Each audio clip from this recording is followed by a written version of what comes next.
Welcome back to the Spa Sisters podcast, everyone. You can reach us at Spa Sisters Podcast on all the social media channels. And if you have any burning questions for us, please email spasisterspodcast@gmail.com. Let's kick off today with our awesome guest, Christina Salcedas. Is that right? Yeah, that's Um, good. Now, I know a little bit about Christina already, and I don't want to start divulging. I want Christina to share her story with us all because it is a fascinating one. Christina has got an incredibly fruitful background in spa education, training, operations, and we want to know, Christina, who are you? Tell us about you.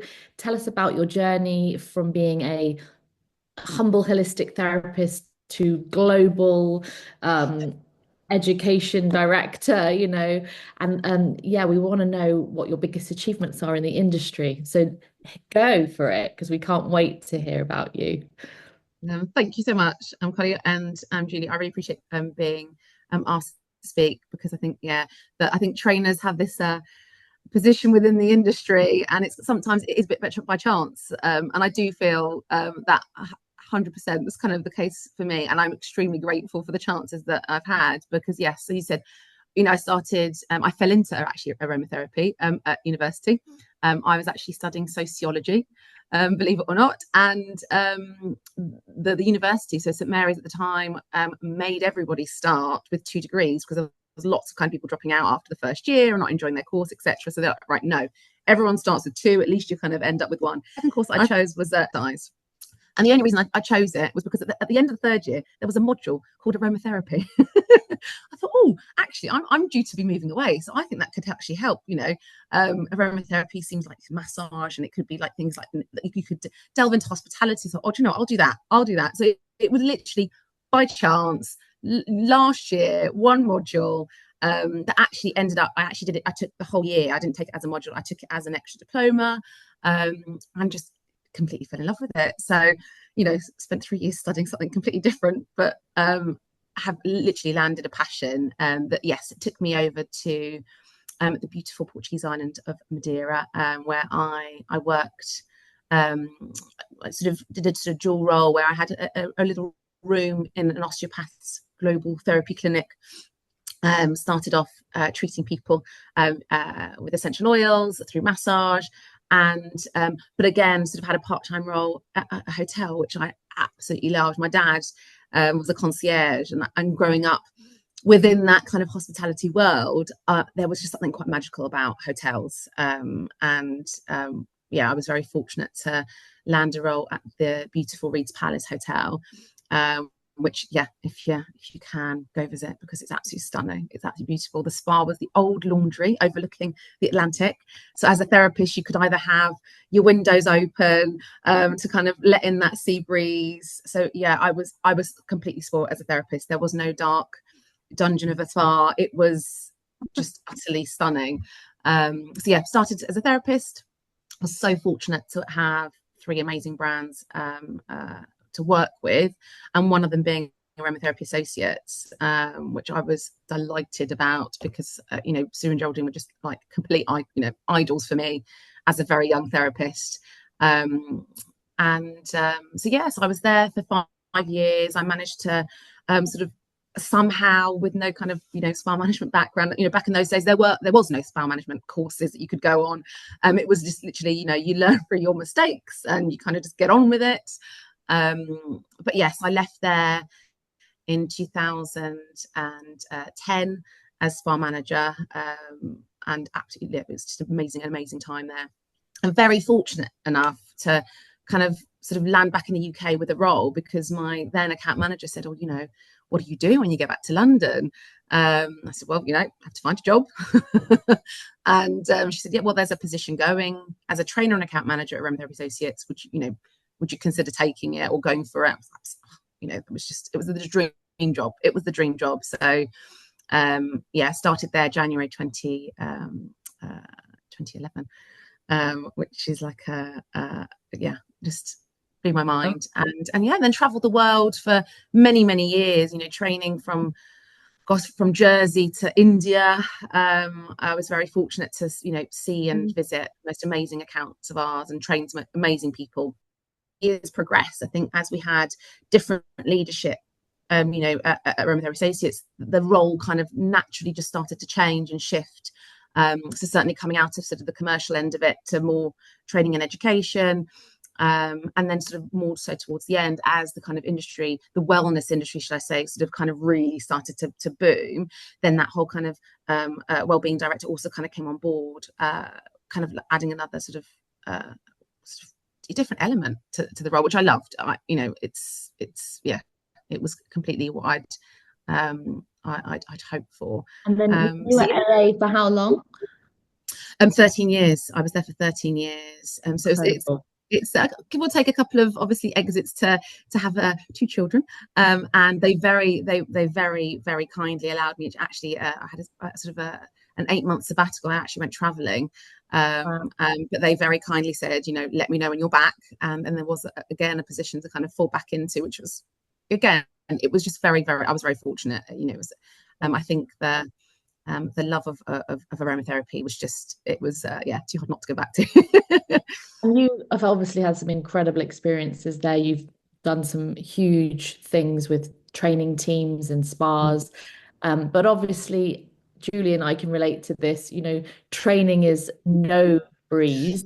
Yeah. And also, ongoing sustainable training isn't a breeze. And we're finding that more and more now, that the challenges that come up for teams to kind of keep and retain staff in the Mhm. spas, can be extremely frustrating for trainers on the other side that work with Yeah. brands. And so how did you face challenges that you came up against, and what do you think are some obstacles that teams are facing nowadays with brands, and how do you manage those challenges? It's so tricky. I mean, training, when I first started, it was literally very it was kind of set in stone. You go in, you train, and you build the relationships. It was all face to face, or they'd come to you. So we were very, if you have an academy, that you can kind of bring people to you. However, absolutely, I mean, certainly, post lockdown, or during lockdown, should we say, it very much was a massive push off, obviously, to virtual. So I think, in terms of facing challenges, time and sort of budgeting is really important.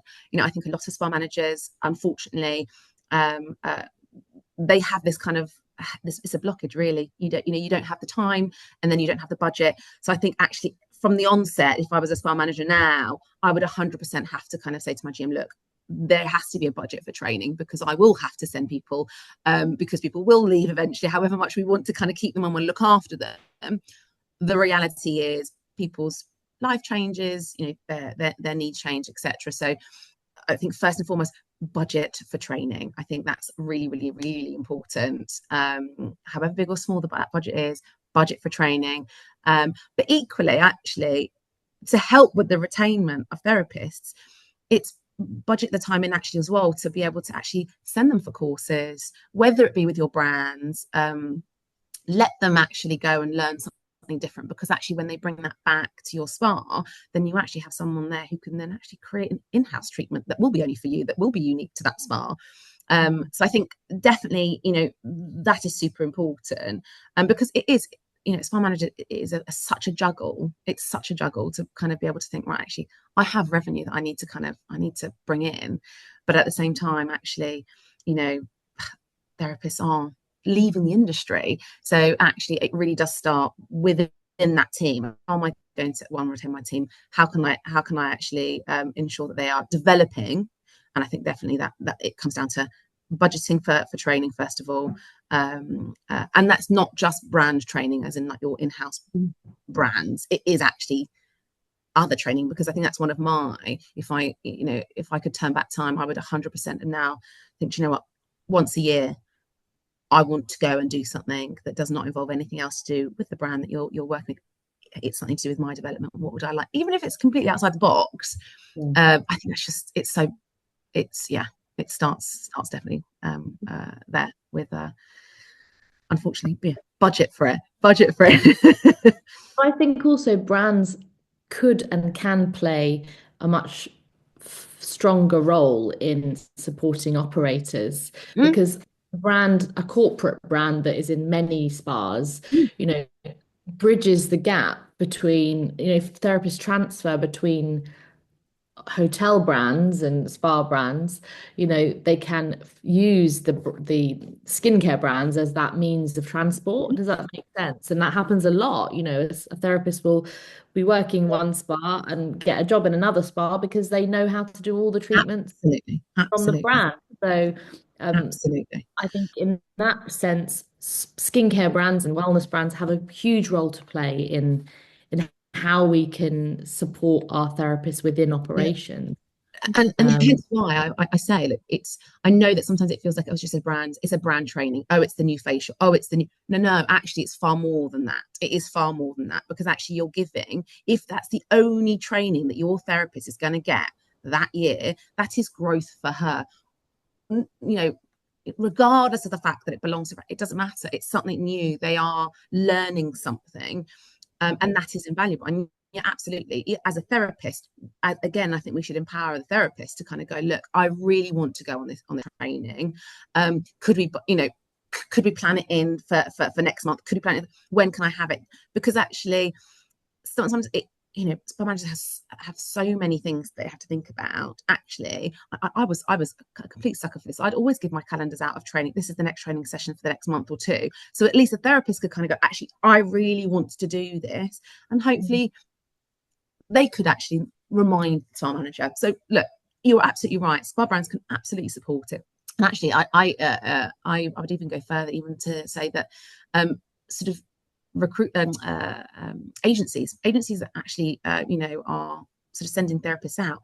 It would be great to engage those agencies, because actually, if that therapist wants to sit on a course, again, like I say, it's personal development, but equally for that agency, well, you've got a therapist that has actually trained in XYZ brands, then it's super easy for a spa manager when she is, had a shortfall of sickness, or whatever it is the case, of staff shortage. She can really easily pick out a therapist that can then, work with the brands that she has, and she's not actually missing out on anything, well, as much as she would if somebody was just doing, a normal, let's say, massage instead of your actual branded massages.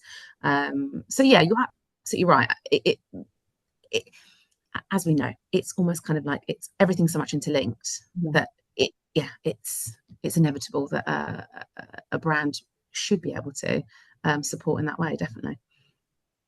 Julie, do you want to take the next Yes. question? So, I mean, picking up on that whole idea of the learning experience and that continuing professional and personal development, I mean, we spend a lot of time talking about guest experiences and really working very hard on how our guest journey is perceived. But I always feel that the most important person actually in that guest journey is actually our therapist. So, what's our therapist experience of what they're receiving? So, from what I'm hearing you saying here, that if we had a more structured approach to their experience coming into the industry, where they have a more, let's say, a clearer pathway to learning, where they have these opportunities. Am I hearing correctly that you think this is going to be crucial actually to building stronger teams and to being able to tap into talents and attract talents and then keep those talents with us for longer? Is that where you see that being like the key pin, is like having a more structured approach to it? Look, I 100%. I think now we understand that it's you.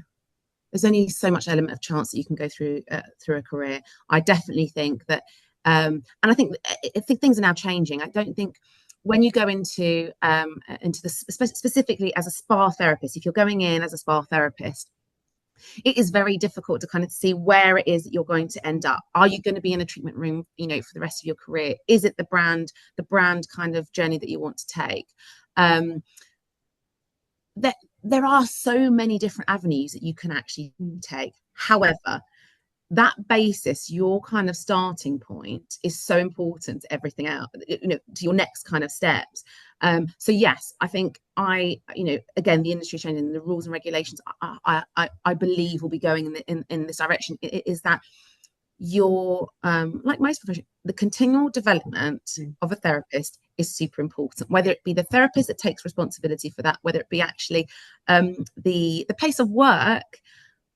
I believe will be the kind of key to keeping people in the industry, because they feel valued. And yes, obviously, let's not, I'm sure that we're all very much aware of the payments issue within our therapists, but actually the more we kind of elevate our therapists to be, and I think we had a touch of this back maybe pre-COVID. I think it's now sort of died down again, but different levels of therapists as you're coming through, as you're progressing through your career. If you are someone who's taking yourself off and doing extra learning for yourself or for your spa, then yeah, you're a senior therapist. Should we be charging more? You go to the hairdresser. If you're getting that senior hairdresser, you're paying more for that senior hairdresser. So why are we not doing that with therapists? I was thinking actually recently about a footballer's career.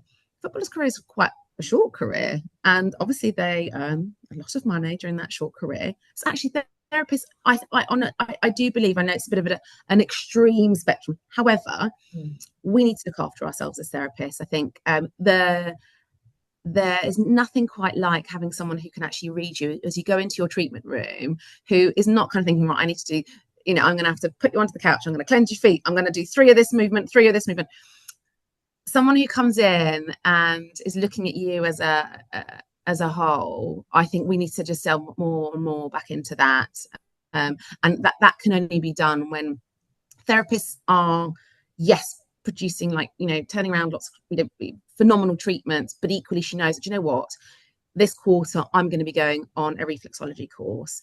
Next quarter I'm going to be doing a mental health first aider course, because it adds to that. It adds to their professional sort of being, should we say. It's not just about but it's actually how you are able to deal with certain situations as well. So 100%.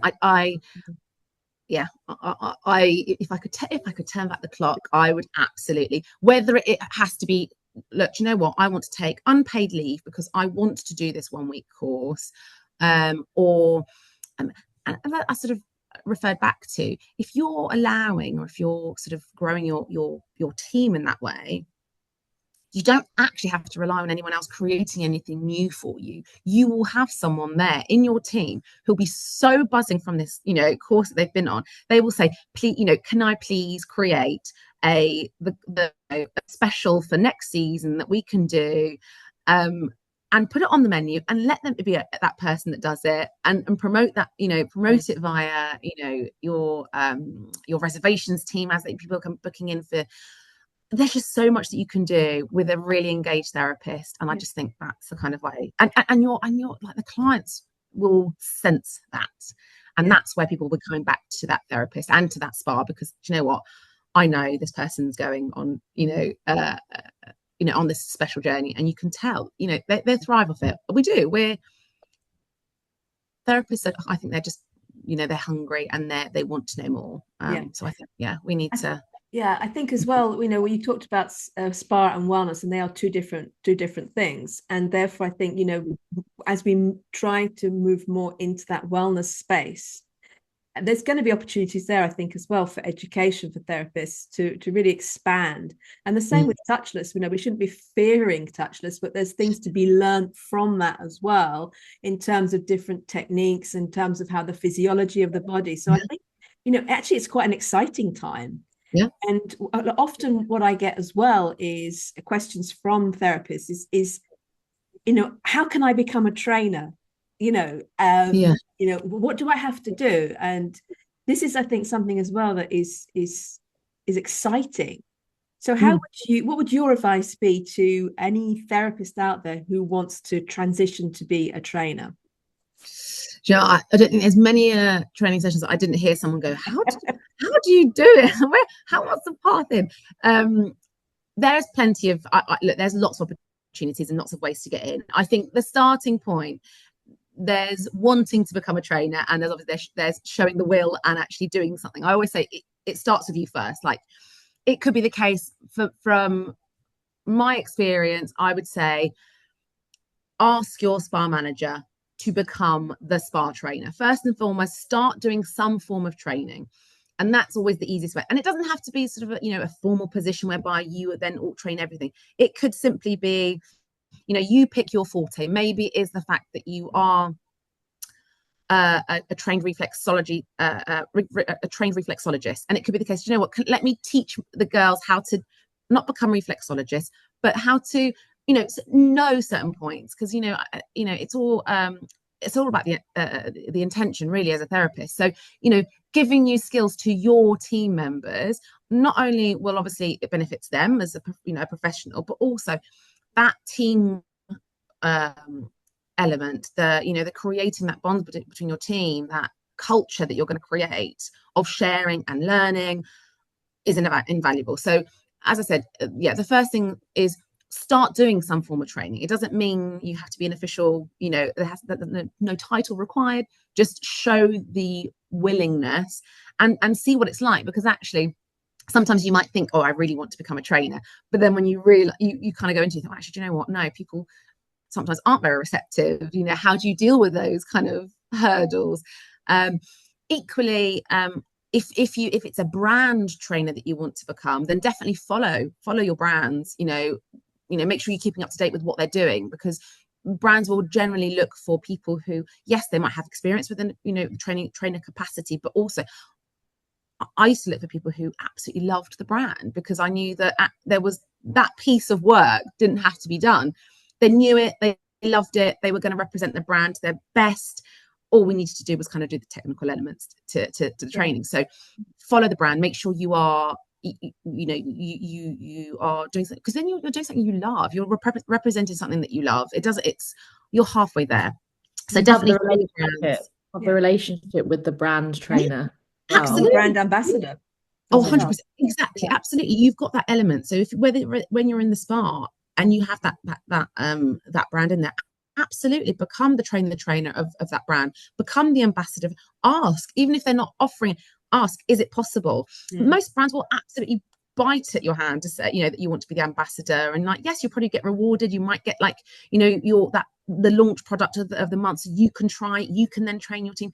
There's so many different ways you can do it internally. I think the other thing would, if you're really, really set on training, and that could be in all capacities, in terms of that could be going into a college, for example, to start training beauty, from people coming into the industry, then in that case, then definitely look into what kind of teaching qualifications there are out there, and you could do it on the side. It could be a part-time thing, but always step into it first, have a go, even if it is literally just teaching your colleagues something, because it will open your eyes to it and make sure that you are you're making the right decision. And I think actually adding to that, in terms of a brand trainer, I always ask, what you like with your own company, because as a brand trainer, you are lots of times on your own. You're traveling on your own, you're eating on your own.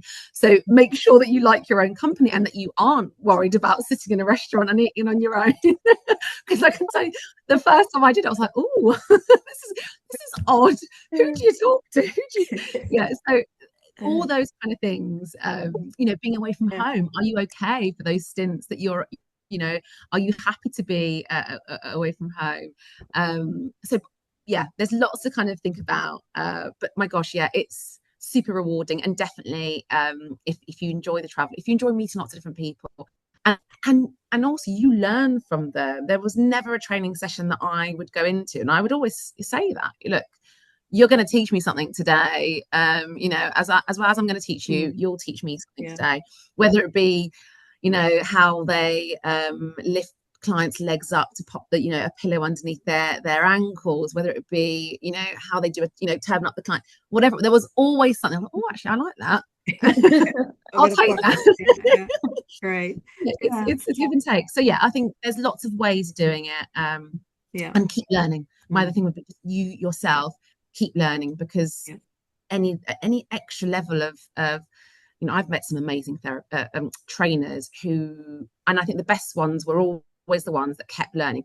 They were the ones that did the, you know, extra nutritional course, the extra colonic irrigation course, because they add depth. Honestly, they added depth to their training that some people might think, oh, you're just going off skew. Well, actually, no. People, you're supposed to actually really inspire people when you're training, and actually you know, someone with extra bit of knowledge, little nuggets that can be kind of, I think is, so keep learning as well. Yeah, lovely. I mean, you mentioned earlier on about toe dipping there, and I think this brings me to my last question about what's next for you, because I know now that you've gone freelance and you're dipping your toes into some very interesting areas there. So tell us a little bit more about that. So yes, I think obviously 13 years within a brand and representing a brand, you know, it was a conscious decision that I didn't just want to go into another role in the same capacity. However much I love I love our industry. I think it's a phenomenal industry. But yeah, I've been inspired by lots of different people, and yeah, I've kind of taken a complete turn. It was, again, you know, it was a chance that a role was going in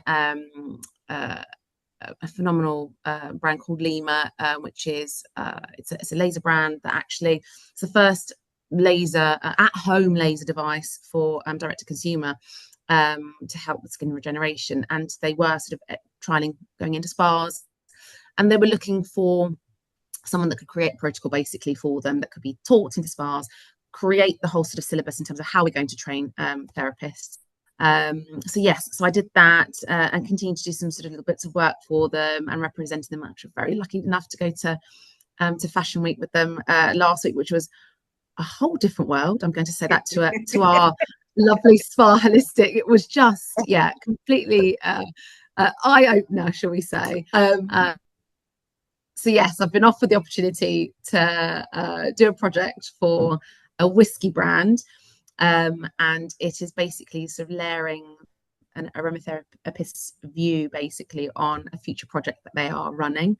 I can't say much more than that. I didn't even think, actually, whiskey feels so left field, but actually it's all about blending, sensory, olfactory. So it's complete transferable skills, but that makes actual sense, of course. Oh, 100%. I mean, and this week being National Fragrance Week, I think, yeah, it's I was so gutted because I can't say anything actually any more than that. But I just think it's so interesting how, and lots of different industries are now tapping into this. The fact that actually, do you know what? The sense of smell is, you know, our most primitive senses. It's, you know, it can change how we're feeling in a matter of seconds, whether it be an artificial scent or pure aromatherapeutic essential oil blend. It will have an impact on how we are feeling. So it initially I was taken aback thinking, really, does this make sense? But it does, and it was it's a very exciting project, and yes, and I think, and there's one more kind of little, well, I say little, there's another project that I have up my sleeve, which hopefully in the kind of the coming months we'll be able to kind of divulge a little bit more. But I'm certainly enjoying the element of being able to manage my time better. I have 2 children, so having to, you know, not worry about pickups and drop-offs is phenomenal. So I'm enjoying that. And yeah, just keeping connected with the industry, I think, is super important. So it was great, obviously, to meet Carly after so many years of actually hearing your name, and Julie the same. I think it's given me that opportunity, you know, that sort of time to stop, take stock, and see what's next. And I'm very excited about what's next. So yeah, hopefully we'll be talking again soon. Amazing. I love it. Oh, it's been so wonderful having you on inspirational podcast. We love our fellow trainers. There's an unwritten sort of, you know, what's it called? Telepathic knowledge between us all.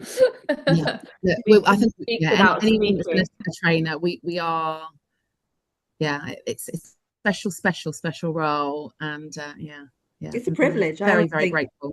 It's a real Agree. privilege to be able to share and to help form minds, if you like, and to shape people's careers.